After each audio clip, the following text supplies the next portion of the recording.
Ai, ai, vamos lá. O Leonardo Andrade mandou 10.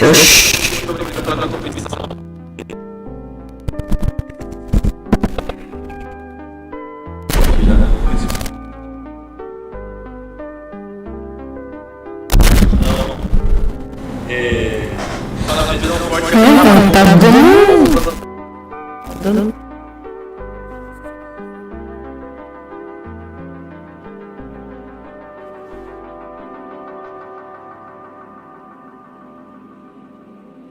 Hoje eu já conheço aqui.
Sou.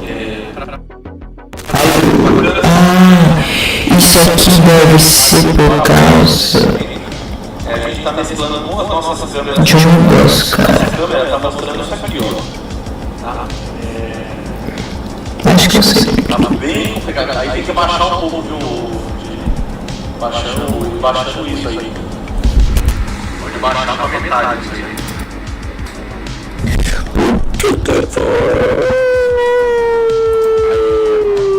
Só não aparecer agora, Starship. Tem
Good morning. You're looking at a live view of Starship as we await its fourth flight test from Starbase, Texas, also known as the Gateway to Mars.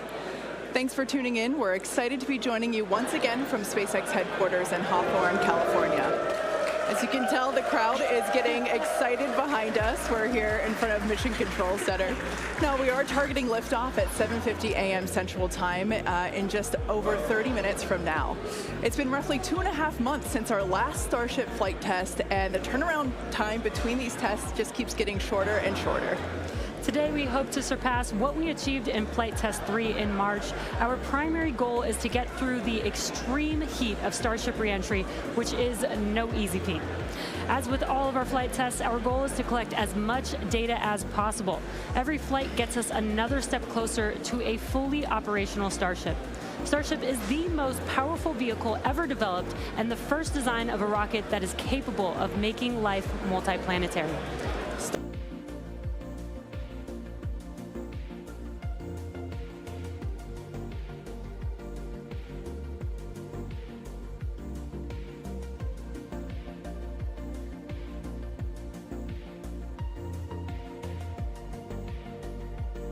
There will require us to fly frequently, which is why we're producing so fast. We already have hardware built and are preparing for our next several flights.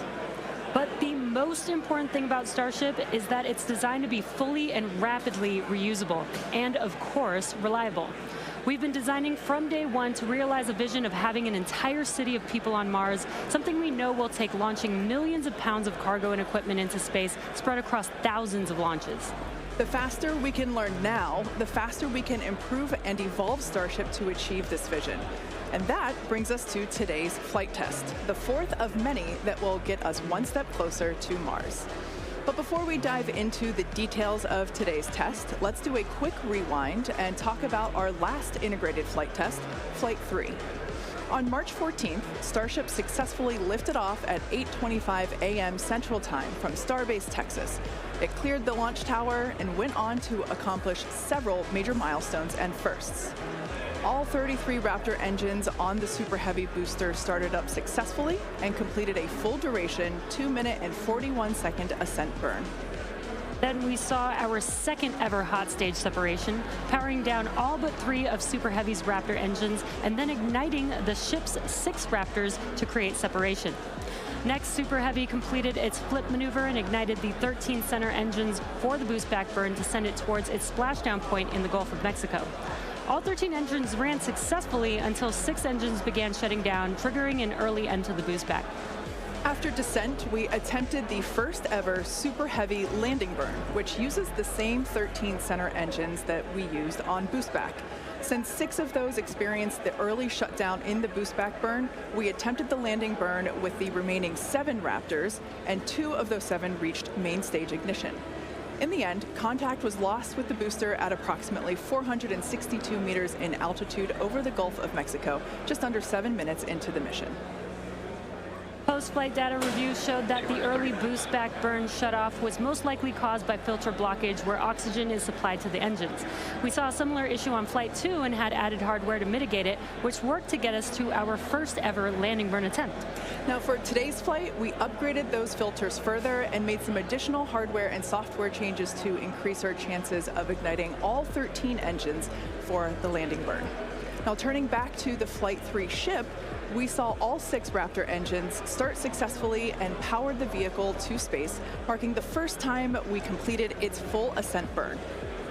While coasting, we completed some additional objectives, including the opening and closing of the payload door. We also transferred propellant between tanks inside the ship, which is a key test as we prepare for full ship-to-ship prop transfers in the future.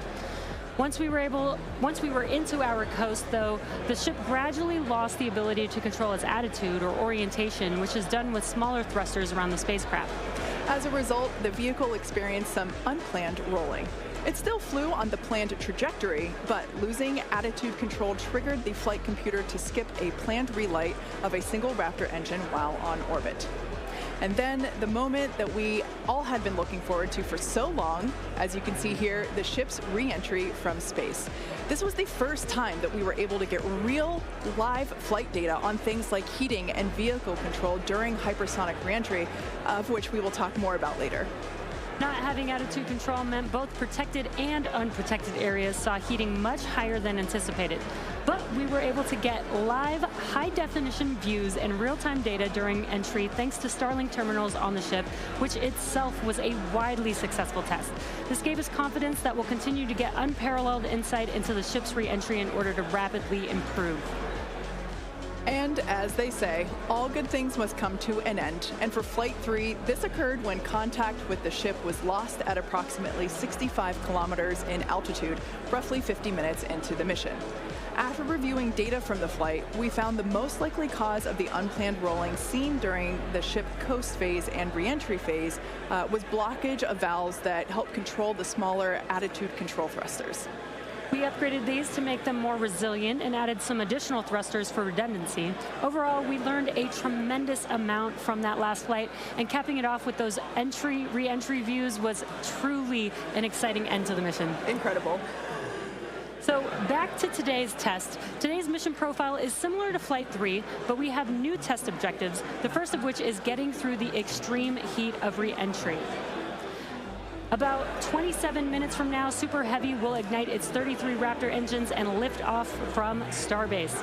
A little more than 2.5 minutes into flight, the Super Heavy booster will separate from the ship in a hot stage separation, meaning that it'll light its engines while still attached to a partially lit booster. The booster will perform a flip maneuver, followed by a boost back burn. About 2 seconds after that burn ends, we'll jettison the booster's hot stage. As it heads back to Earth, the booster will attempt a landing burn before splashing down into the Gulf. Meanwhile, the ship's engines will remain lit for just under 6 minutes during its ascent before shutting down for the coast phase. The ship will coast for about 40 minutes or so, reaching a peak altitude of 214 kilometers. And after its coast phase, the ship will attempt a controlled re-entry, including a flip maneuver and a landing burn, before splashing down in the Indian Ocean. Now, we say attempting because, again, this is a test and nothing is guaranteed. As we mentioned earlier, the booster and the ship have to contend with some extreme conditions on re-entry. For this flight test, we do not plan to recover any hardware from the booster or the ship. With the exception of Falcon, this is no different than what happens to most rockets flying today that are expended or fall into the ocean after completing their mission. Eventually, we will land and recover Starship boosters and ships, as we do today with Falcon 9 and Falcon Heavy boosters. And in fact, we've landed 316 Falcon boosters to date. Even though recovery is not planned, the telemetry and data we receive all the way to the end is what we're looking for, which will help us continue to build a rapidly reusable Starship for the future. In other words, the payload for this mission is data. It's also worth mentioning that the hot stage jettison is an off-nominal procedure that we're using as a temporary way to reduce the weight of the vehicle for its water landing today. Yeah, exactly. Future designs give Super Heavy boosters a lighter weight integrated hot stage intended for full reusability, which will mitigate the need to jettison the hot stage. Okay, so now that we have a handle on today's flight test, let's check in with Dan. Dan, how's it going? Hey Jesse, and welcome everybody back to Starbase for yet another Starship launch. I'm coming to you live from the Raptor's Nest behind the Mega Bay. I'm here with our Pad Red team and some of our flight controllers this morning. Everything has been going really smooth. We did have the Red team going a little bit earlier to fix a ground side issue, but that was taken care of. That's why we slid a little bit later into our window. But as of right now, we are on track for liftoff at 7:50 a.m. Central Time. That's 12:50 UTC. As you can see, we are actively loading propellant onto Starship and Super Heavy. Those frost lines are ticking up as we load liquid methane, that's our fuel, liquid oxygen, that's our oxidizer, onto both vehicles. They're cryogenic, so they're subcooled to several hundred degrees below zero. Since Flight 3, we've made a few more upgrades, helping to bring Prop Farm 2.0 online. That's just going to help us to continue to shorten the amount of prop load time that we're going to need. We're also going to be using it for Launch Tower number 2, which is going to be coming to Starbase real soon. The faster we go, the less prop we're going to lose to boil off, and the better we can ensure things like temperatures are in the right range for Raptor startup. Now, those first 2 flights took about 90 minutes to load prop on board. That third, we knocked it all the way down to just 51 minutes. We're aiming for about 46 minutes of prop load time for today's op, eventually hoping to get that down all the way to 40, which for some context, that's just 5 minutes more than we take to load Falcon 9, but we're doing it with 10 times the amount. So this morning, ship prop load started at T-minus 50 minutes, booster at T-minus 43 minutes. We're going to pause the ship main tank prop load in just a couple of minutes to do the header tanks, which are going to do that attempted ship landing burn. We expect the ship to close out all of its prop at about 3 minutes and 20 seconds before liftoff, and then booster at about 2:50. Now, our final countdown sequence is going to look very familiar. It's going to be the exact same as it was on flights 2 and 3. So we'll light those engines, and then about 4 seconds later, we will actually see it lift off. But I mean, right now, we are just under 23 minutes away from launch. We're not working any issues either with the vehicle, the range. Weather is 95% go, so not dealing with any winds or weather issues today. If we do have to scrub, our next attempt would probably be about 48 hours from now. It's all going to be driven by commodities and just how far we get into the count. But everything looking good for liftoff just about 22 and a half minutes from now. I'll check back in with you guys in a few minutes, and I'll send it back over to Kate and Jesse. Excellent. Thanks, Dan. Flight tests like today are the fastest possible route for us to dramatically improve Starship's capabilities. The Starship flying today has already seen a number of changes based on what we learned from Flight Test 3 in March, which was only 2.5 months ago. Development moves really fast here at SpaceX. Let's take a closer look at the iteration of the vehicle flying today.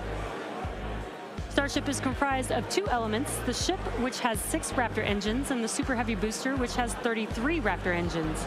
The current iteration of Starship is essentially an experimental vehicle flying for development. Starship 2 will be capable of carrying more than 100 tons to orbit, and Starship 3 will be able to handle more than 200 tons to orbit.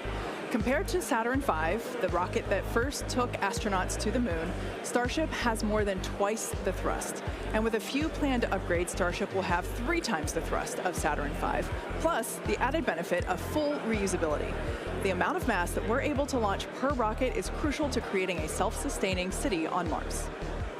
Now, to get a sense of how big Starship is, let's start with the average-sized human, which is about 2 meters high.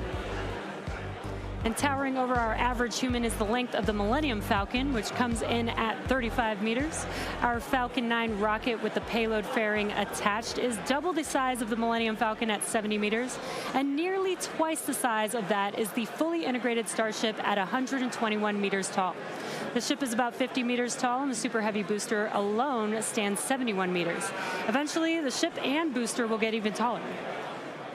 Starship's first stage has a diameter roughly 2.5 times that of Falcon 9, and with 33 much larger Raptor engines, as you see there. I love this view because we don't have this view on our Falcon missions. This is looking up under the Super Heavy booster. Now, moving up the rocket, the ship features 6 Raptors, 3 sea-level engines, and 3 vacuum engines, which, as the name suggests, are optimized to operate in the vacuum of space. And Starship is designed for vertical takeoff and landing on any hard surface. The ship is also outfitted with 4 flaps to help aerodynamically control the vehicle's attitude during atmospheric flight and enable a precise landing. And in between the first and second stages is our hot stage, our newest separation technique, which we saw in action during flight tests 2 and 3. The body of Starship is wrapped in a heat shield made up of 18,000 hexagonal ceramic tiles designed to insulate the vehicle during atmospheric entry, where temperatures can be as high as 2,600 degrees Fahrenheit or over 1,400 degrees Celsius. Speaking of those heat shield tiles, re-entry was a pretty exciting first for our team, and Starlink allowed us to gather critical data about this stage of flight. Reusability significantly reduces the cost of space travel, and it's the key to making humans a multi-planet species. Starship is designed for rapid reusability, which means the booster and the ship need to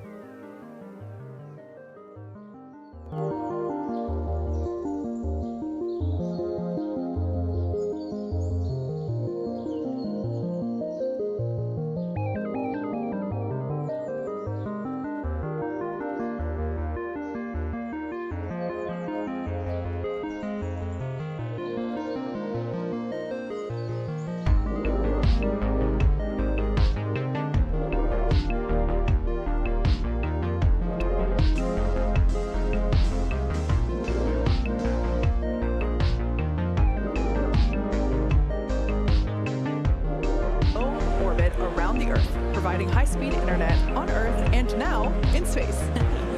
Starship is designed to have a large surface area to create considerable drag during re-entry.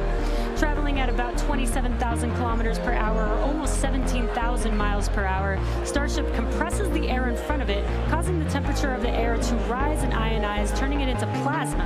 This plasma layer interferes with communications by absorbing and reflecting radio waves, leading to the communications blackout we've seen historically with spacecraft during atmospheric reentry. With Starship, most of that plasma is built up around the front and sides of the vehicle, leaving an opening downstream where we're able to point our Starlink terminals. And with Starlink also operating at a higher frequency than traditional space-based communications, we're able to power through any residual plasma to provide real-time video and data at high speeds back to the ground. Super cool. We actually got to see this in action on Starship's last test, Flight 3, which had the first ever live HD video of a spaceship re-entering the atmosphere. SpaceX engineers were able to gather data on the performance of Starship as it re-entered the atmosphere and watched the heat shield in action.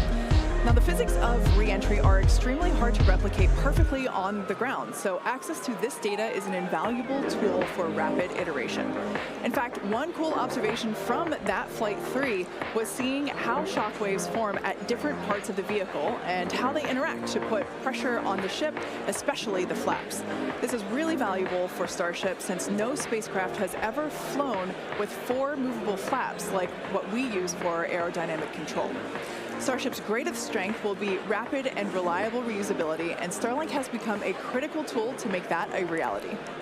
Over the next few flights, we'll continue to improve the Starlink performance on Starship, eventually enabling more views and enabling more data to be transmitted in real time. And we'll keep experimenting during entry. You might have noticed a few tiles missing or looking different near the bottom of Starship. We intentionally placed one thin tile and removed 2 tiles completely. In their place, we now have sensors to see how hot things get without the tiles in those locations, while also testing some backup thermal protection options. Ideally, we expect Starship's re-entry to improve on each flight, thanks in part to this wealth of new data. But if getting to space is hard, returning from space is even harder. That's right. No one has ever succeeded in creating a fully and rapidly reusable heat shield. So we could see some spectacular failures before we get this right. But with communications improving on each flight, we will continue to gather more and more data to inform our development. We're now about 15 and a half minutes until our next liftoff attempt. In the meantime, let's take a look at some of the technology we have in development as we prepare to head to the moon in future missions. Starship will be taking astronauts to the moon as part of NASA's Artemis program. Next year, we plan to demonstrate ship-to-ship propellant transfer, which will be important for our upcoming moon missions. Today, we're actively testing a lot of hardware that will make exploring the moon possible. One recent series of tests brought together the key pieces we'll see when landing back on the moon: Starship, spacesuits, and astronauts. Together with Axiom and NASA, our teams put 2 astronauts in pressurized Axiom spacesuits and practiced the first steps of going to the lunar surface. The team used test builds of a Starship airlock, as we see there, and elevator to gather data on how well future Artemis astronauts will be able to move around once fully suited. Tests like this are incredibly helpful for engineers designing these systems, as they have the opportunity to get feedback directly from experienced astronauts Peggy Whitson, who is on the right of this photo, and Doug Wheelock, who's on the left. You can see them in action during this elevator test. SpaceX will perform one uncrewed demonstration flight before NASA's Artemis 3 mission, which will be the first human surface expedition since 1972. After those first expeditions, we'll be ready to fly more people along with everything it takes to build a moon base. In many ways, Artemis feels like an extension of the human spaceflight work SpaceX and NASA have been partnering on for some time now. In fact, we just celebrated the anniversary of the Demo 2 mission. That's right. Just 4 years ago, on May 30th, 2020, SpaceX launched the first crewed test flight of our Crew Dragon spacecraft.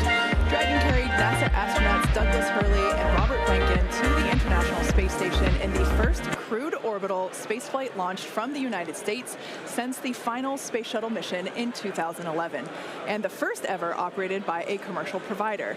You can see Bob and Doug there on your screen. That was certainly a memorable day for all of us here at SpaceX, one that we fondly think back on. And it's exciting to think about Starship being the next to take its first astronauts to the moon.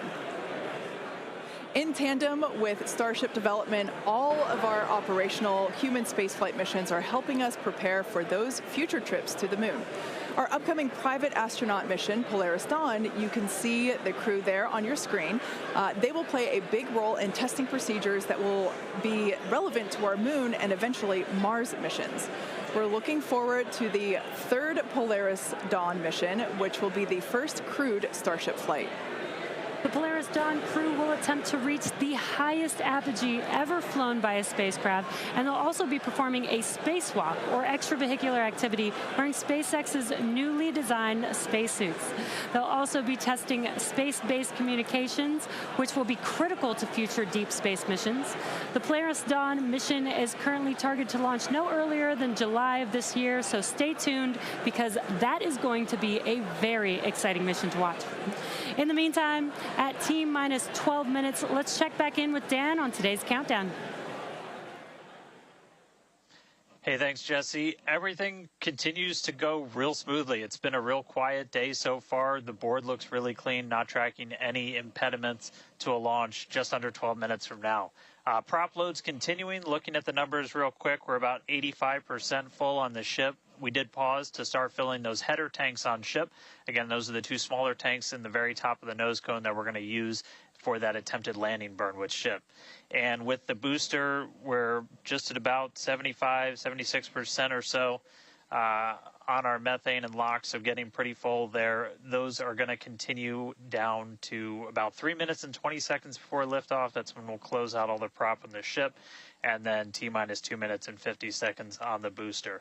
A lot of work also going on in the background. Our range safety teams working to make sure the area, not just around the pad, but in the sea space out in the Gulf, and also in the anticipated entry point in the Indian Ocean, are clear. We're not tracking any blockers, any boats, anything like that in the zone right now, but their work literally continues right up until those last couple of minutes.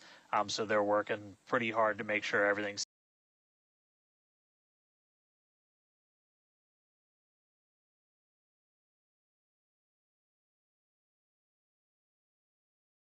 5% chance of violation when we started this morning, and that's held.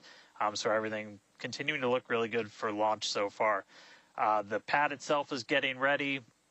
Reminder that we're going to light those engines about 4 minutes before it actually takes off. So you'll see them start, the 33 engines on Super Heavy start to light prior to that T0, and then about 2 seconds after, we'll start to see first motion. But everything looking great. Just coming up on 10 minutes until launch, getting excited down here, ready to feel the rumble. I'll send it back to you guys over in Hawthorne. Thanks, Dan.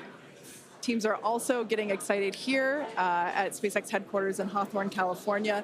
There is a pretty large crowd now gathering outside of Mission Control, located just behind Jesse and I. Now, actually, you can see it there on your screen. There they are.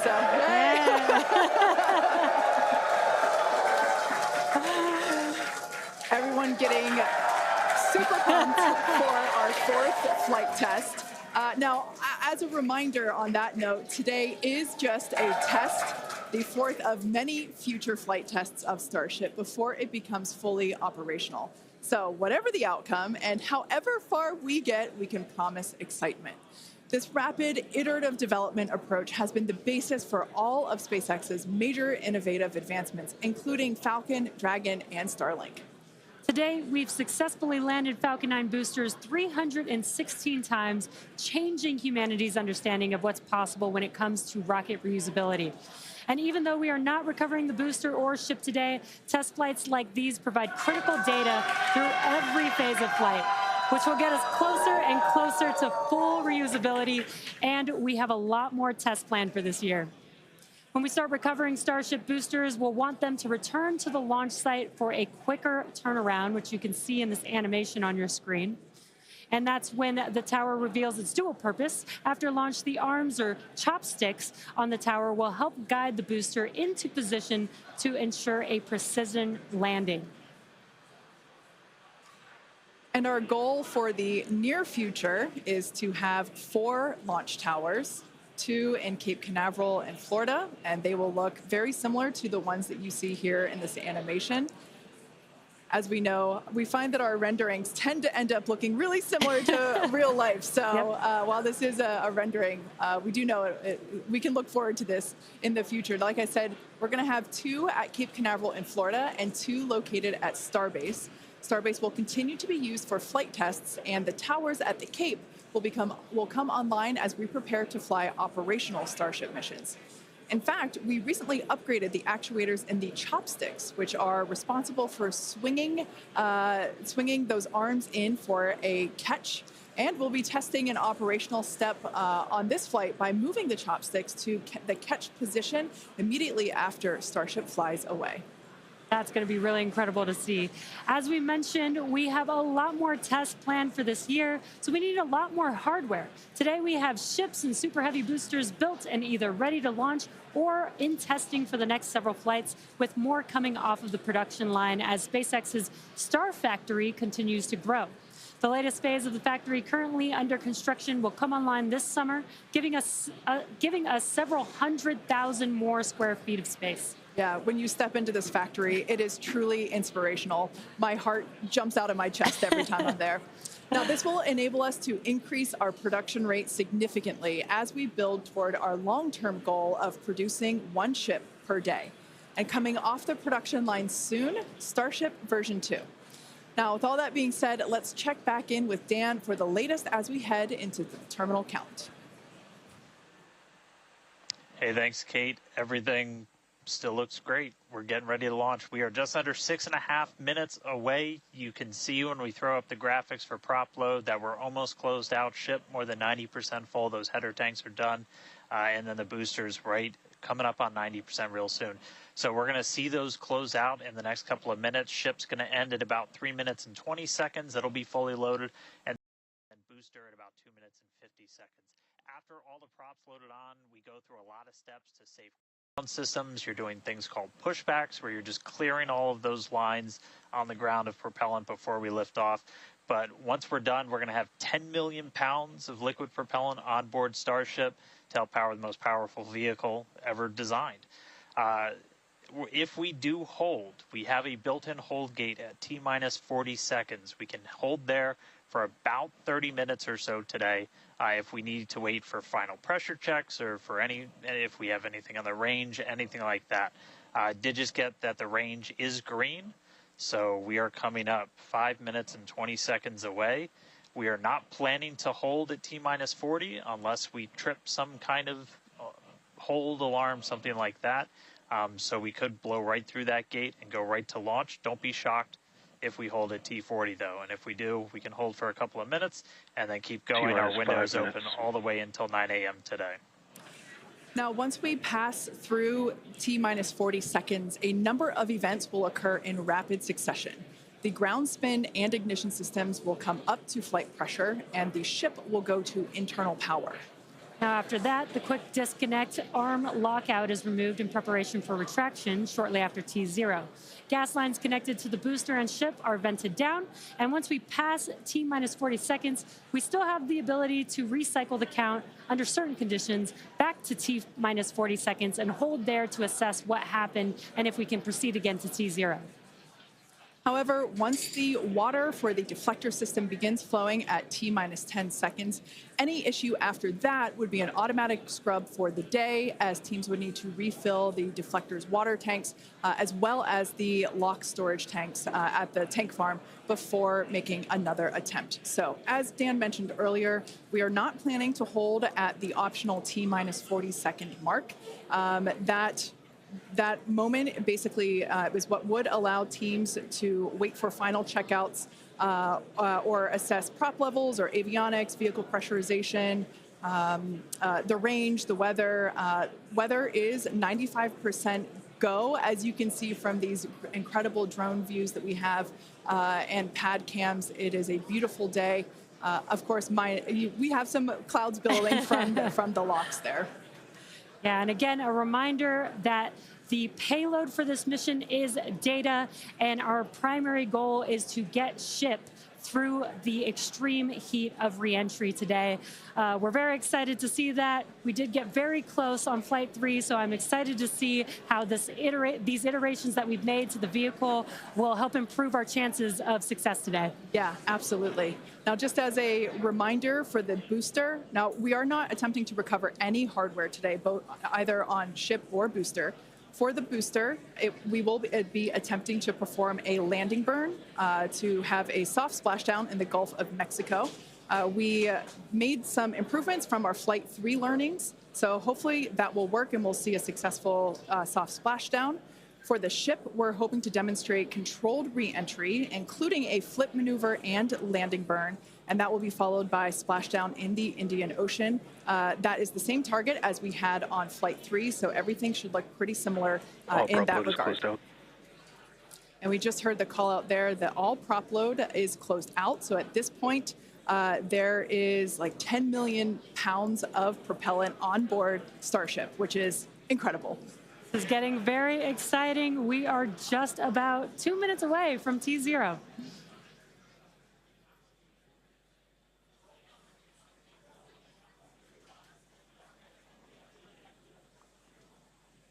And as Jesse just said, we are under 2 minutes away. So prop load is complete. All the fill drain lines into ship and booster have closed.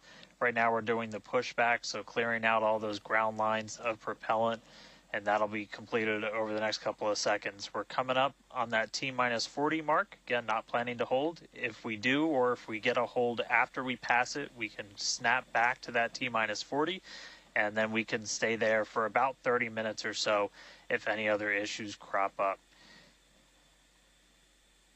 Once we pass T-minus 40, a lot of things happen, both on the vehicle and the ground. It's running a lot of its own self-checkouts, venting different tanks and pressure lines throughout the vehicle. We essentially built that 40 seconds as that's about how much time it takes for the vehicle to take all of those actions, which is why we hold there. But all of that happens automated. You do a final checkout of the TVC, the thrust vector control, how we're going to steer. And then we see liftoff. So we're under a minute away.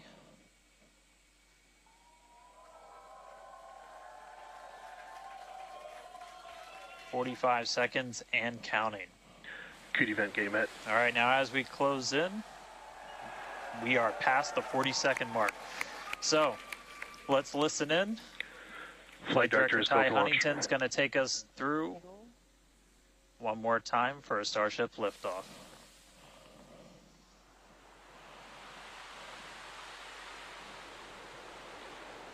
T-minus 15. 10, 9, 8, 7, 6, 5, 4, 3, 2.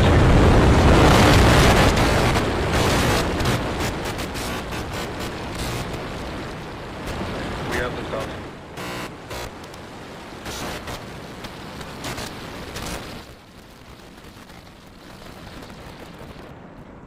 Vehicle is pitching downrange.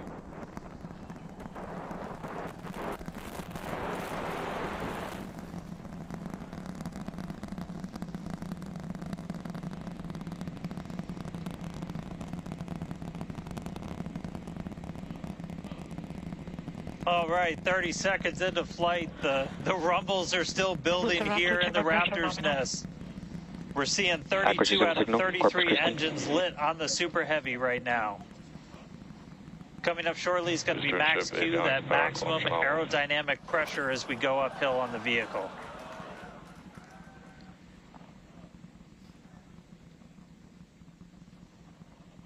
Max Q. All right, we just passed through max Q, so we're going to continue on up. We still have about a minute and 30 seconds until we get to stage separation. Starship now flying faster than the speed of sound.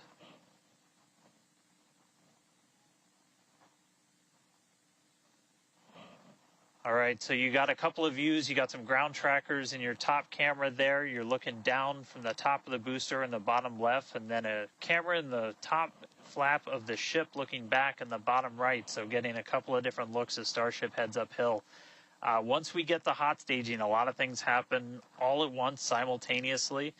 We're going to light the engines on the ship, starting with the RVACs first, and then the 3 center sea level engines before we're separated. All of that exhaust gets plumed out the side of the hot stage, and then the ship will separate itself. All but the 3 center engines on the booster are going to shut down, so the booster never stops its thrust while we go through this hot stage maneuver. After that, the booster is going to do its flip, start heading back, and then the ship will be on its own power on its way to space. So that should be coming up in just about 30 seconds from now. As of right now, still looking in like 32 out of 33 Raptors lit on the booster. And we'll start to see those stagger down. They're going to turn off in banks, so you'll see the lights on the bottom left Com o Starship voando. that are active start to turn off in different groups, and you'll see those 3 center Eita, ones cara. lit. Meu Deus. Meu Deus do céu. Tá subindo Starship. Cut off. Desligou os 3 motores. Tá só com 3 motores. Vai separar. Vai separar. Separou! Separou! Separação realizada com sucesso. Muito bem. Caramba, velho. Olha isso. Separou. Estamos agora com 2 motores. Starship vai ligar os motores, cadê? Ligou? Power booster boosting back. Starship Looks like all 29 estão 13 com are seus lit. os seus Kate, we got a booster on the todos way os seus back to the motores Gulf and a ligados ship on the conforme way to esperado. space. Muito bem. Vamos lá. Caramba, velho. Cara, peraí. Acquisition signal, stands. Meu Deus. Peraí, vamos lá. Vamos acompanhar. Caramba, tá subindo. O Booster 11 tá com todos os All seus right, the motores first stage ligados currently corretamente. performing the Vamos boost lá. back burn. This is expected to last a little over Vamos ver, 1 vamos ver minute. se o This booster vai propels the voltar booster como back toward the deveria. coast, Vamos taking ver. it to a landing Vamos in the ver. waters of the Gulf of Mexico. Caramba, As véi. you can see on your screen in the bottom left-hand Caramba. corner, we were only using the 13 center Vamos lá. engines Tá subindo. from basically from here on. Boost back burn shut down. Heard confirmation Desligou os there. motores. Boost back burn shut down. H2 tank pressure. O Booster 11 desligou. Desligou. Desligou os Lots motores. of excitement. So right here, this is This is our view of the jettisoned hot stage. As we mentioned, this is a temporary fix to help reduce the weight of the booster, the Super Heavy booster. Future iterations will have a lighter weight integrated hot stage structure that won't need to be jettisoned. Now, after we jettison that hot stage, the booster will begin to attempt its water landing in the Gulf. In the meantime, the ship will coast for about 40 minutes or so up to an altitude of 214 kilometers. And after its coast phase, it will attempt a controlled re-entry, including a flip maneuver and a landing burn, just before splashing down in the Indian Ocean. But as a reminder, we are not attempting. Trajectory nominal. Good news there. Trajectory is looking good for the ship, which is on the right-hand side of your screen. Da hora. Que legal. Muito bem. Muito bem. Ai. At this point in time, as you can see, we have no engines lit on the booster. It is coasting back toward the Gulf of Mexico for a water landing and ship under power of all 6 Raptor engines. There's 3 sea level and 3 vacuum Raptor engines that are lit, as we can see on your screen. O Booster 11 tá subindo ainda e tá a 78 km de altitude. Não, peraí. Ele tá ganhando. These views have been looking incredible. Super Heavy has been performing beautifully today. And you can hear the crowd is very excited about it. As a reminder, for Booster, the primary goal today is to do a landing burn and a splashdown in the water. And we are just about 30 seconds away from that landing burn expecting to begin. And an incredible view from the forward portion of the booster. This is basically on top of the Super Heavy booster, where we have jettisoned that hot stage, so now we can see this incredible view of Earth as it's making its way back down to the Gulf of Mexico. Right now, the booster is using the 4 hypersonic grid fins to guide itself through atmospheric re-entry. And we are expecting that landing burn here.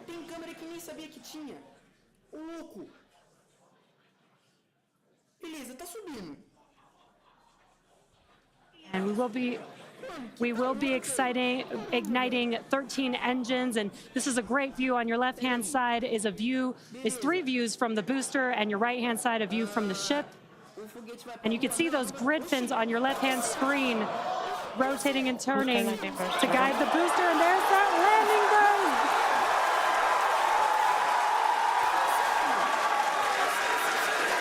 That landing burn just begun, and you can see the water below.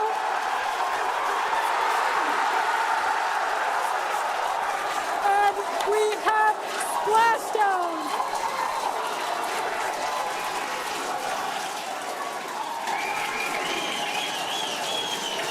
What an incredible sight! Congratulations to the SpaceX team! Ship has entered terminal guidance. That was absolutely incredible. The first successful splashdown of the Super Heavy booster. Loved seeing it just tip over into the water before losing that footage. Now the next milestone is coming up in about under a minute. The ship is going to shut off its Raptor engines, Ship engine cut off. which we see right there. As we mentioned before, today's test flight is not an orbital flight, but rather one that demonstrates the Starship's orbital capability.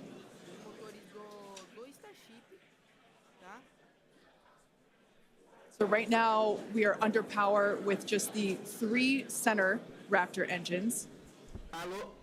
Expecting those, and just there we could see that those have also successfully cut off.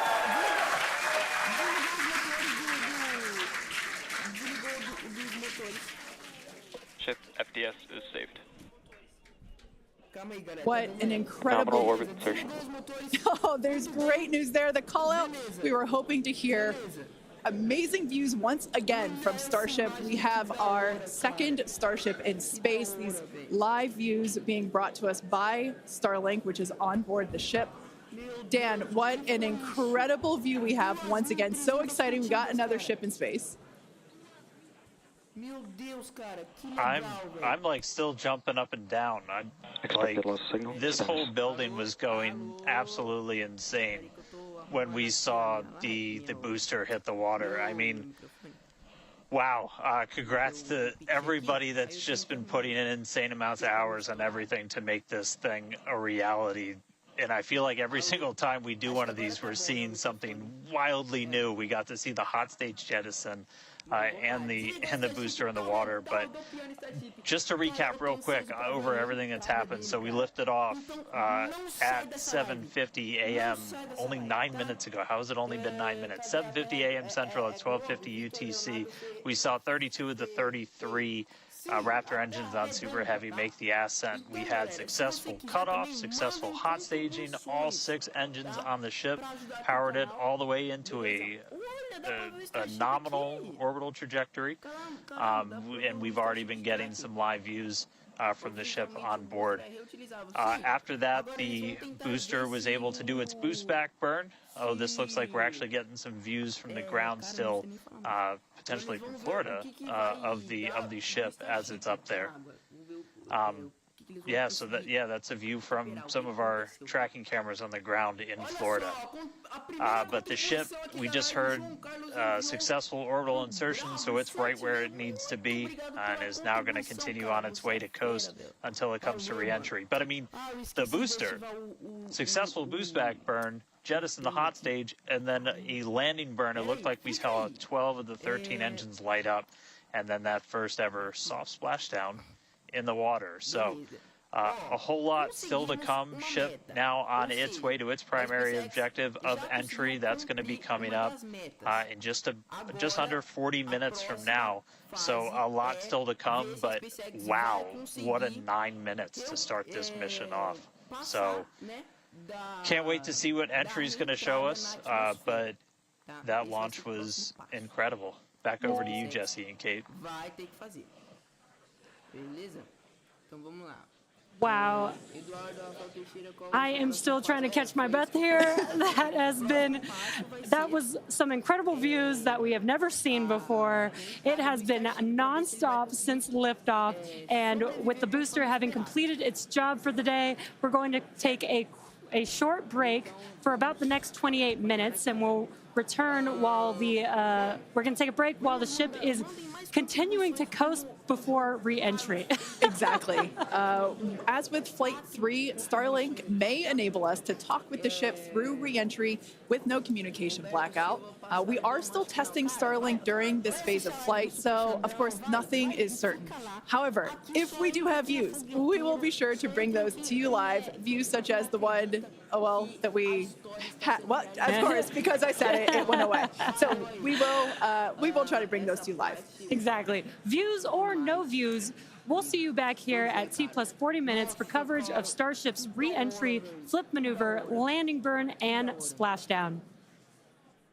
Bom, Expected loss signal, Key West. a Starship tá sem sinal. Bom, agora o SpaceX vai passar a musiquinha. Cara, mano, a SpaceX... Expected loss signal, Cape Canaveral. A SpaceX literalmente colocou uma valsa de fundo, velho. Música clássica. Meu Deus, velho. Pela primeira vez a SpaceX colocou... Nossa, nova. Agora ela tá colocando música clássica. Nossa. Não sei se tá dando pra ouvir, deixa eu ver. Não sei se tá dando. Ó, eu vou ver aqui, deixa eu ver. Olha a música clássica que eles colocaram. Mano. Que é isso? Accuracy signal, Puerto Rico. Ai, meu Deus, cara. Bom, a Starship por enquanto tá tudo ok. Não perderam o sinal, não perderam o sinal completamente, pois eles ainda estão recebendo a telemetria. RVAC pre-valves are open. Então, o Roberto... deixa o Roberto fazer. Esse cara é demental. Não sabe o que tá fazendo. Deixa que eu faço isso. Bom, vamos lá. Mandem mais contribuições, galera, para ajudar aqui o canal a crescer mais também. E me sigam também, tá? Para receber mais lives como essa. Beleza? Mano, a SpaceX colocou música clássica.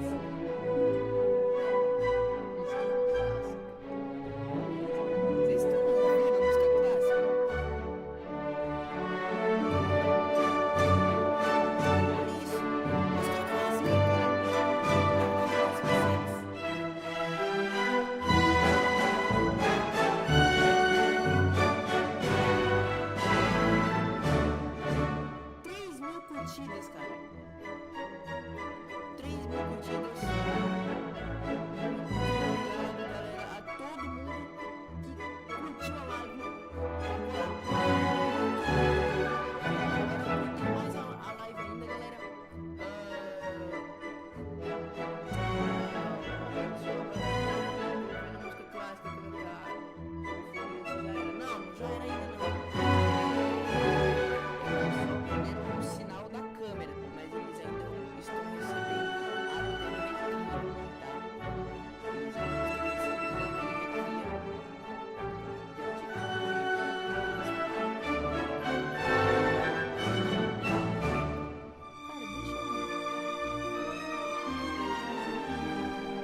Expected lost signal, Puerto Rico.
Essa ideia.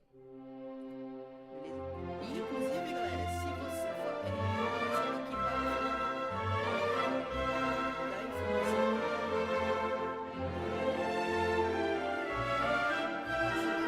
aqui de que para vocês entrarem no nosso grupo de Space Flight Simulator no WhatsApp, tá? A gente tem um grupo de Space Flight Simulator no WhatsApp.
Estudando meu inglês também, porque lá eu vou ter que falar inglês de qualquer forma, se eu for lá. Mas vamos lá. Estamos a 20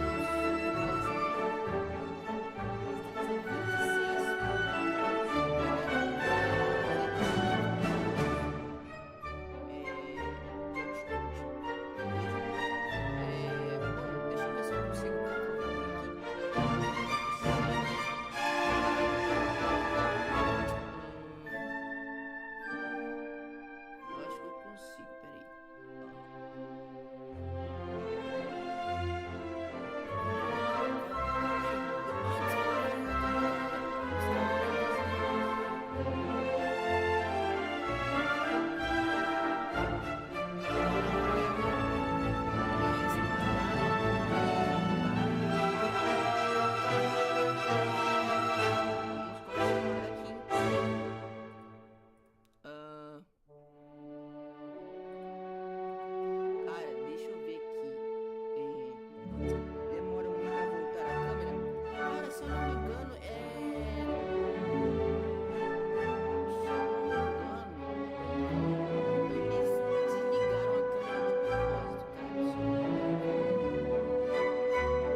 Nossa, fiz besteira.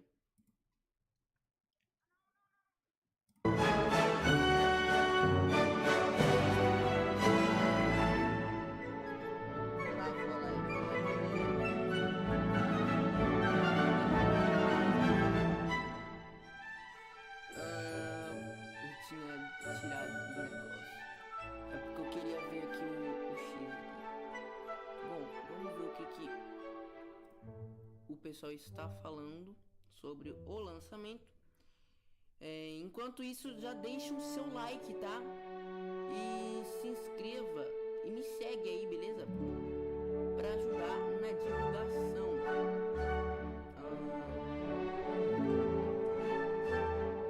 Olha só, o pessoal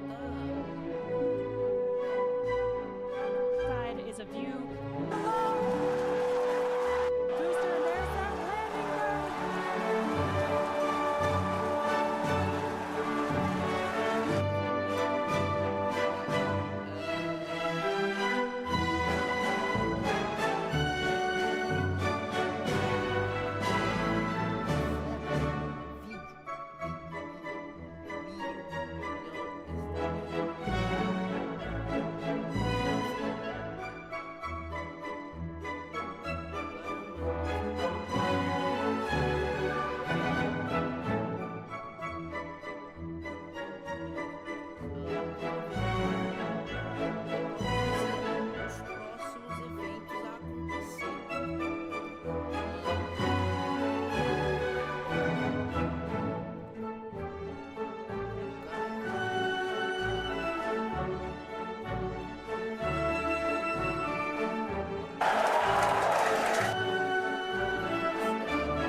lançamento do Starship.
Vamos.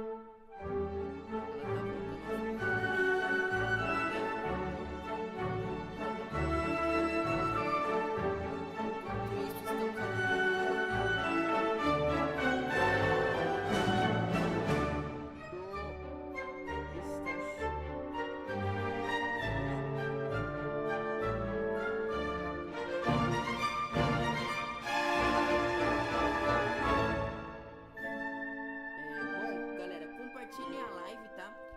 E, bom, a missão ainda não acabou. Falta ainda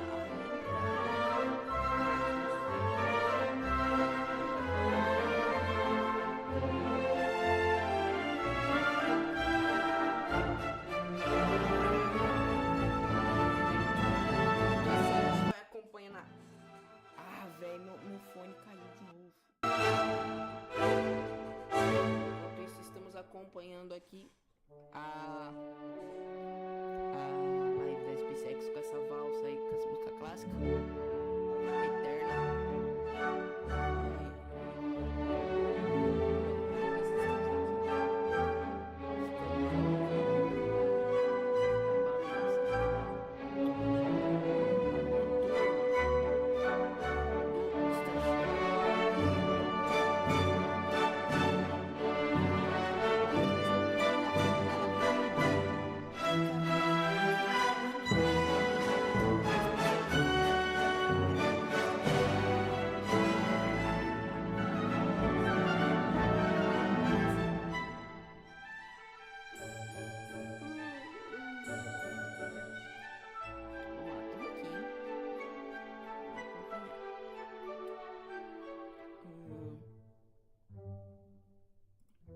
Deixa eu ver aqui no...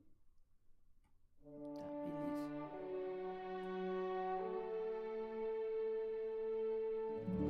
Daqui a pouco vai ser a entrada. Se pá, se for, se não demora muito.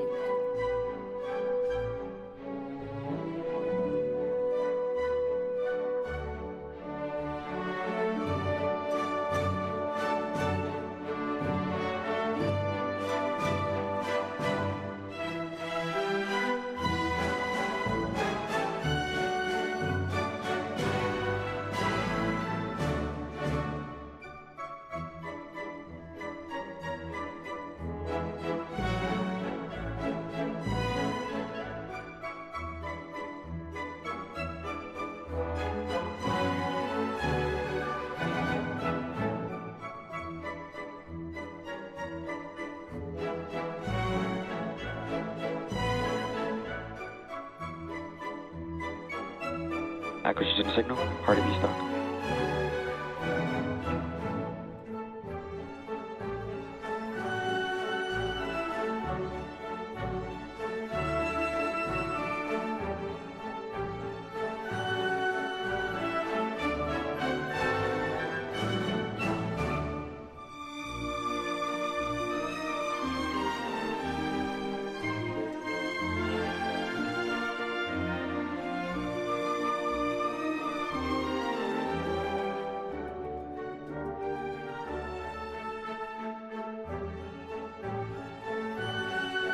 Starship is slowing to entry attitude.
Hello and good morning. You're looking at a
Welcome back to Starship's 4th flight test.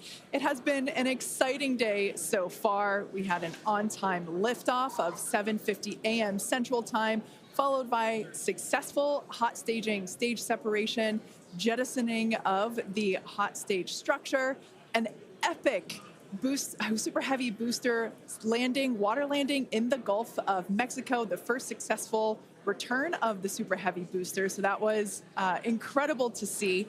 And right now, the ship is in space. As you can see here by this view, we're looking at one of the flaps of Starship, one of 4. You can actually see a close-up side detail of some of those hexagonal heat shield tiles. Now, coming up around T plus 49 minutes, the ship will re-enter the Earth's atmosphere.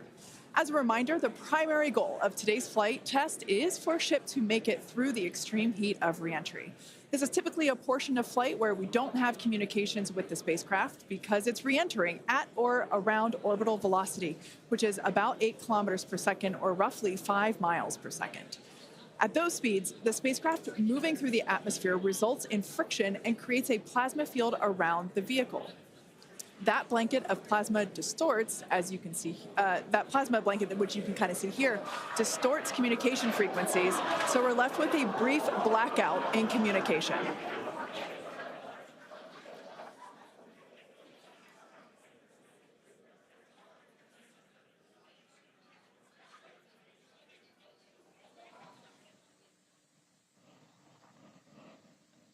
Yeah, that's right, Kate. And Starlink's what's really allowing us to capture as much data as possible, especially through this reentry. Updated animation, landing burn. I hope we get to see it for real today. But these live views that we're getting now and we're going to continue to get are through Starlink. That's going to allow us to get as much data as possible, which we've said it before. We're going to say it 9,000 times. The data is the payload on these flights. So as much as we can learn, that's just going to pay dividends on all of our future flights and help us get Starship to an operational phase. Reentry, obviously a really critical phase of the flight, and it's the one that we're now most focused on cracking to get us closer to that full reusability. Starlink is going to be able to send us data back all the way through reentry. We've done some additional testing, and we're expecting to be able to get data from Starlink thanks to its high frequency and kind of the orientation and everything of Starship all the way through reentry. And then got a new view here. We have 2 external views. We had this one on flight 3. We've got 2 for this one. And we're going to continue adding views as we continue to evolve Starship. Again, this is an experimental vehicle. Believe me, I want as many camera views as you all do. So huge shout out to the AVI and the software teams and everybody that's been working with us. We're getting more cameras on Starship. Not just because it looks cool, but this provides an incredible insight into reentry, which is, historically a really tough window to look through. Approaching entry interface. The physics of reentry are insanely intense. One of my favorite NASA astronauts, Victor Glover, recently described it as with the forces and the flows and the temperatures, it's like pointing at a raging river in one spot and saying, tell me exactly what's happening right there. And that's what a ship is experiencing as it goes through, as it's moving through the atmosphere at, more than 5 miles a second and heating up to thousands of degrees. So just having visual representation, just being able to see what's happening is incredibly valuable. So these views are going to be through Starlink. We've got this one. This is in one of the forward flaps looking back. So if you see it rotating around, that's because, again, it's embedded in one of those forward flaps. So as we get through and we start to build up density in the atmosphere, this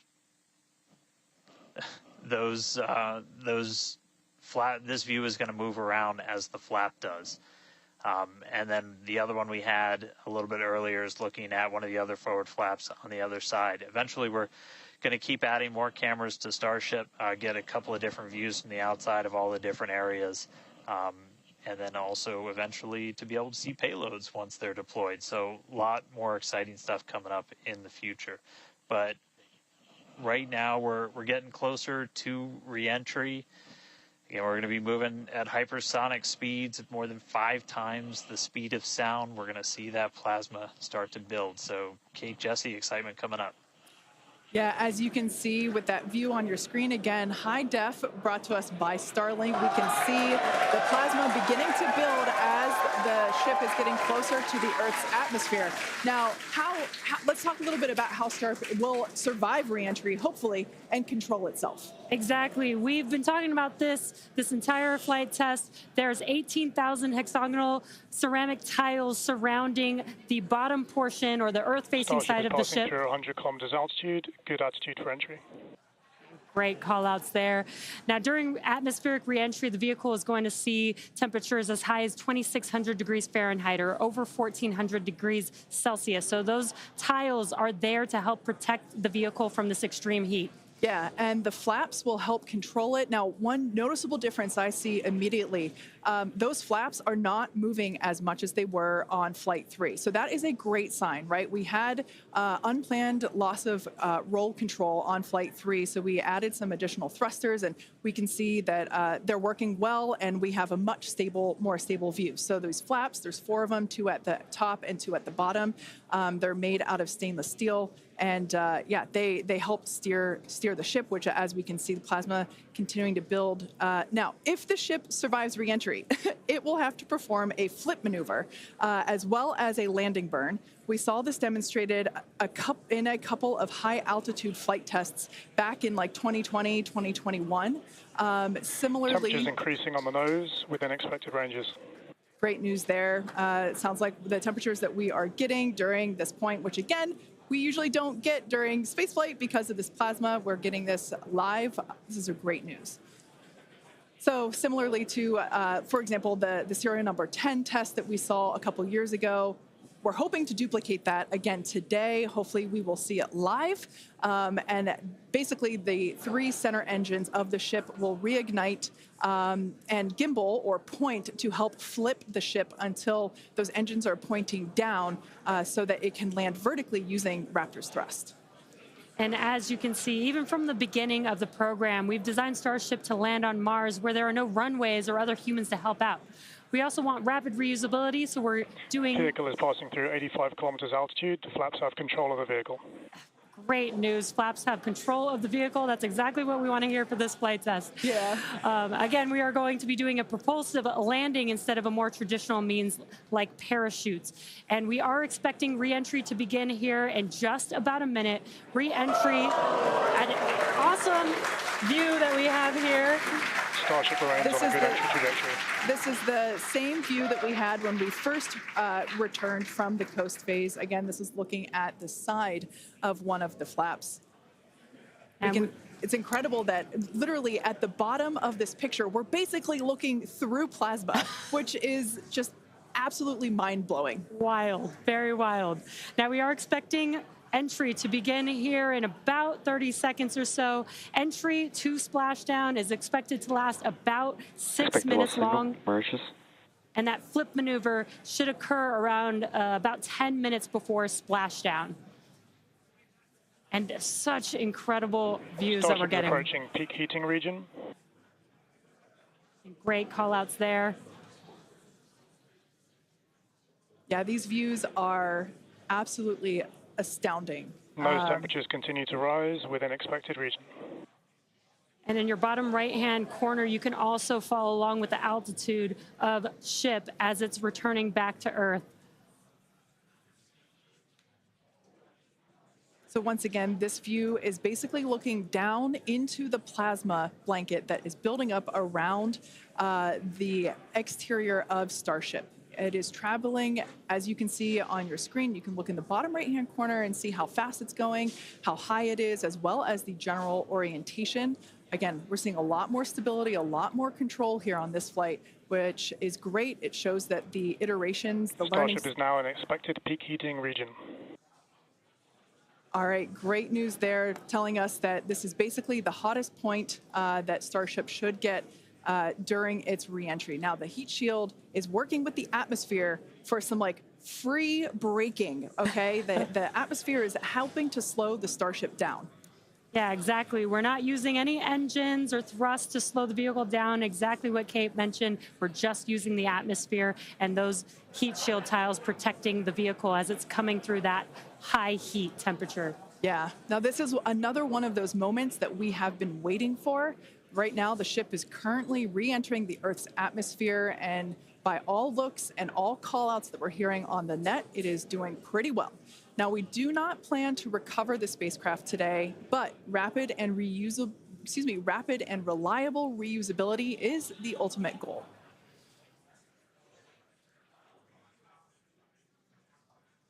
And just pausing to just take in this incredible new and different view that we're seeing. We did get a similar view in Flight 3, but again, the vehicle did lose a little bit of its control, attitude control, and this is a very stable view. This is great. This is exactly what we want, and we are hearing that we're getting expected call-outs. Mm-hmm. Absolutely. Starship is seeing half a G of acceleration, remains on a good entry trajectory. You know, it's incredible to look at this photo and wonder, wait, is it real? Is it frozen? You know, we can see so I was just going to say Those temperatures have stopped increasing. Oh, that is great news. The temperature is no longer building. But I was saying, like, we have a little bit of indication there. We can see that streaking that occurs and tells us that this is indeed a true view. So once again, we are looking basically through the plasma that is building up around the exterior of the ship. And I still cannot get over that we are getting a live view of re-entry right now, live on your screen. Again, we've said this over and over, but all thanks to Starlink. We are able to use Starlink in space, which we're getting this incredible data. And not only just the data from the sensors, but getting live imagery of what is actually happening, which is great, which we've never been able to do live before. Right. Now, just a quick future outlook here. So in about, let's see, at T plus about 1 hour and 2 minutes, we should hear a call out for entry transonic. That means that the ship is going near the speed of sound. And then about a minute after that, we'll hear another call out saying entry subsonic, meaning that the ship is going below the speed of sound. So these are all continued indications that the atmosphere, right, as the ship comes back down, it is getting through the more dense part of the atmosphere, and that atmosphere is helping to push against the vehicle, and those heat shields are protecting the vehicle during this high heat period.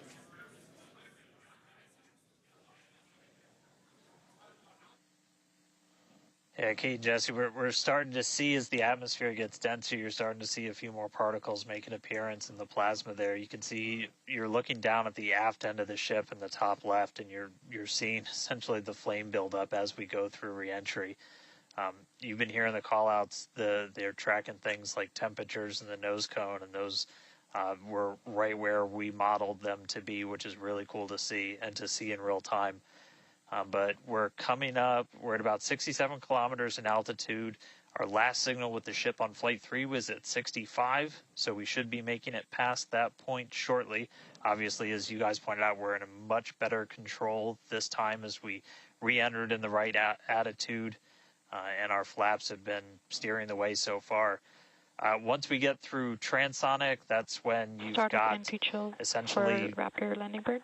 Different areas around the vehicle where the air is either moving faster or slower than the speed of sound. We'll eventually get to subsonic, which we have some experience with. We did in our suborbital campaign. Start of Raptor chill. And Starship will eventually get down to its terminal velocity as it's floating down to the water. That's just about 200 miles an hour or so. We are hearing that we're starting to chill some of the engines as we are, if we make it all the way down to the water, still going to attempt a landing burn, but still a ways to go. We're at about 64 kilometers in altitude right now. We made it through what's expected to be the peak heating, but now we're going to start encountering increased pressures as the atmosphere gets thicker and thicker. So we're at 63 kilometers, so we've already made it farther. than we did on our last flight when that last signal was coming at 65 kilometers.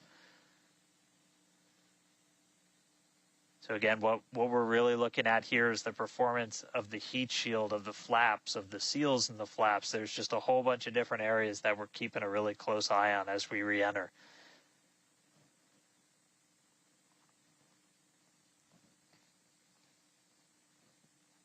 Starship remains on a good entry trajectory. And looking like we're still on a good trajectory. If you're seeing little camera moves, that's the flap moving as it continues to maintain the attitude of the vehicle as it re-enters.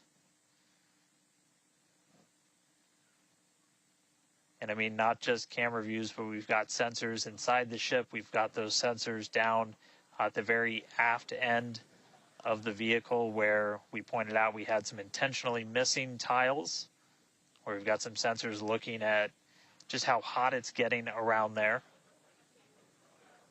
We intentionally put those in essentially the least critical part of the heat shield, where if you had any kind of a breach, it wouldn't be great for reusability, but wouldn't be critical for actual making it through the reentry into the landing.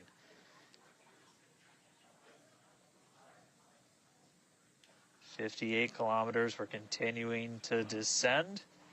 Again, right now we are over the Indian Ocean. We're actually getting closer and closer to that expected splashdown point, which is just to the off the northwest corner of Australia.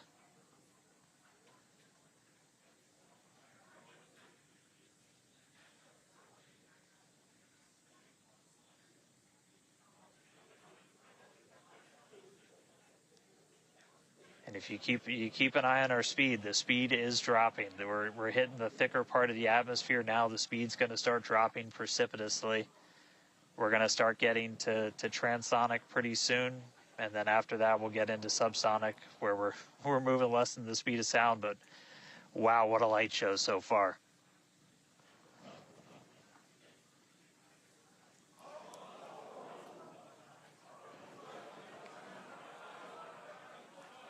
External temperatures are starting to come down. Again,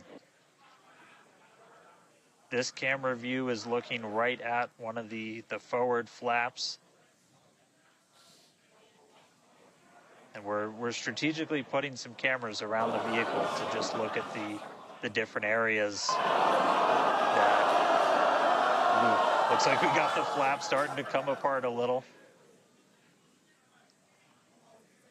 Yeah, it does appear that we have a little bit of burn through there. We can see pieces of the vehicle flying off. What a show it has been. It's been like watching Interstellar or something. This is wild to see this, but the ship is still coming down, which is incredible to see. How far can it go? That is the question. Keep your eye on the altitude in the bottom right-hand corner. We're at 54 kilometers right now. Now, ultimately, the data is the payload today. We've been saying it multiple times. Our teams are sitting, reviewing this data live, learning where the hot spots are. As you can see, there's an obvious hot spot there with the flap, and learning how we can improve this design. The goal was to get as far through this high heat re-entry as possible. Ideally, we'd love to make it all the way down and perform that landing burn and flip maneuver, but we may not get that far today. We will see. Again, this is a test, and we are gathering as much data as possible, visual data as well, which we can see here. We are getting a lot of debris covering the camera on your screen, but we can still see some of those sparks and flames from that high heat as ship is making its way back down to Earth. Ship now at 50 kilometers and closing. The good news is we still got, looks like that camera lens just cracked. It's safe to say ship's getting a little beat up, but that's to be expected on a test flight. We are still learning how to improve the ship for total survival and recovery of the high heat reentry. I'm honestly impressed that we're still getting this live view despite how much debris is coming off of this flap right now. The fact that we've got it is good news. And I may have jinxed it. I apologize. Look at that. It's back. We are still going. And the teams here at SpaceX are excited, as you can tell by the cheering behind us. There's still a sizable crowd here at Mission Control Center, Hawthorne. A splashdown is expected in just about 4 minutes from now. And we're still moving. We still have live views. Starlink is doing an incredible job. Maximum entry dynamic pressure. External temperatures are dropping. Okay, good news. Those external pressures are dropping. The question is, how much the ship is left? We can't really tell. We can still see some of that particulate coming off. And unfortunately, we do have a cracked camera lens. But for any photographers out there and videographers, we know that's part of the gig sometimes. Yeah, and you can see that the speed is rapidly slowing down. That's actually really great news for us. We want the vehicle to be slowing down before it splashes down into the ocean. That'll help set us up for that flip maneuver, engines first down into the water. Exactly. So we have seen this flip maneuver demonstrated on previous high altitude flight tests like serial number 8. Oh, more views. Or excuse, I should say more light coming through the view that we have through that cracked and dirtied lens there. But yeah, so we're hoping that this flip maneuver, that we can pull it off as soon as we get those views back. If we can get them, if the ship is still around, we will bring it back to you. Vehicle has passed maximum dynamic pressure. That is great news. Maximum dynamic pressure being the moment in which the vehicle experiences the greatest amount of aerodynamic pressure. Speed still dropping. We're now at 37 kilometers above the ocean. Just like Flight 3, we are targeting a splashdown in the water in the Indian Ocean. And we don't have a live view right now, but because we're still getting data and telemetry, that does tell us that ship is still doing okay, at least. And there we got that live view back. The crowd very excited to see that view, despite not being able to see very much. The fact that it's there tells us the ship is still alive. Yes, and collecting data, continuing to collect data as we get closer and closer to Earth. Yes, now 30 kilometers, now 29 above the Indian Starship is Ocean. at 30 kilometers altitude, Mach 2. Sounds like the vehicle's traveling, as we just heard, Mach 2, which is, looks like we might, I thought maybe it might clear up. It is a little bit, now at T+1 hour, 3 minutes and 13 seconds into Starship Flight 4, hoping that the ship can hang on. It's probably potentially hanging on by a couple of bolts and threads, but it's still going, and that is excellent news. That deceleration is looking incredible. We're about to go under 1,000 kilometers per hour. Yeah. Starship is at 20 kilometers altitude. Now, keep in mind that even though we can't see anything, the data itself is what we really are. Starship is subsonic. Subsonic, they're telling us it's traveling below the speed of sound.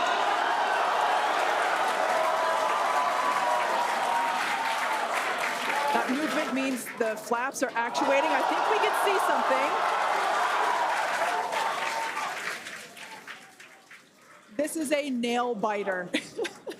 But we are, unfortunately, we can't see through the lens, but we're still getting the feed. Starship is now 11 kilometers over the ocean. All this data is incredibly important, even if, it breaks up right now. Okay, we can see that flap actuating through the glass.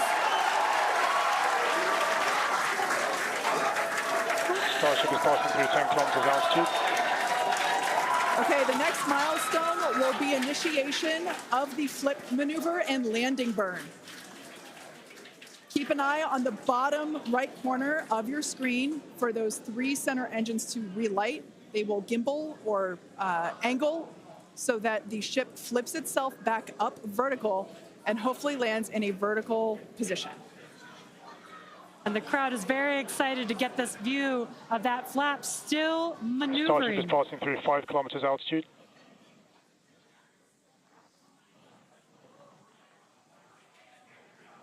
This is incredible. We're getting very close to splashdown. These fireflies are such a good sign of life right now. We wish we could see more, but we'll take it. Starship is at 2 kilometers altitude, terminal velocity.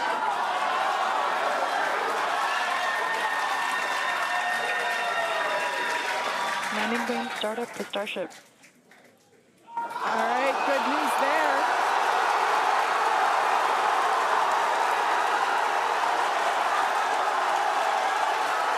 Nominal chamber pressure. Landing bird startup.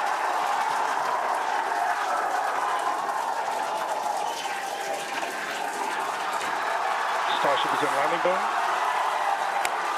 Landing burn shutdown.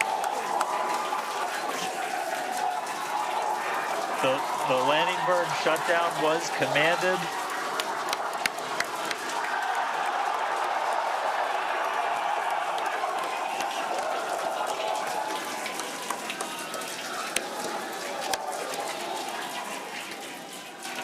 Wow. I mean, it was a little bit of use your imagination as you were going down with what we could actually see, but we were able to hear the ship did its landing burn. It sounded Starship like we might have got shutdown. 2 engines. And there's the final call for landing burn shutdown, but we'll go back through all the data, but we did get confirmation that a landing burn took place. Starship made it through re-entry and did its first ever landing burn. From South Texas to the other side of the earth, Starship is in the water. What a day. What a day, guys. Yeah, that was absolutely incredible. We got views pretty much the whole way down. Analysis said it could do it. We weren't sure if it was going to be able to happen, but Starlink powered through, and we were able to get signal. We started to get some debris on the cameras and everything, but we were able to see it. So, I mean, what a day. Just recapping, everything started off today. We lifted off from here in Starbase just about an hour ago. It feels like a lifetime. Successful super heavy ascent, boost back, and its own splashdown in the Gulf. Ship made it to space, kept its attitude. Successful re-entry through peak heating. We got to see it under flap control through the atmosphere, and we got call out of our first ever ship landing burn after a launch into space. So just really incredible.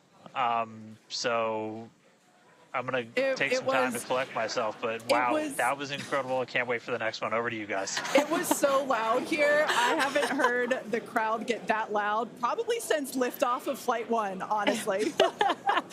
That was incredible. Congratulations to our teammates, to everyone who supported the Starship program. Thanks to all of our future customers for your support. And we'd also like to thank the people of Cameron County, Texas, as well as the Coast Guard, the Federal Aviation Administration, and the government of Mexico. And since Starship got a little bit toasty from that extreme heat of reentry, and we've got our very own Starship right here, let's have a toast of our own. I've been waiting all morning for this. Okay, may I? Light me up. Yeah. Just like Starship, I like this toasty. I'm keeping this. Now, we've got more Starship test flights coming to you soon. Be sure to follow the SpaceX account on X for more updates from today's test flight and future Starship tests. Thanks for watching, and we will see you next time.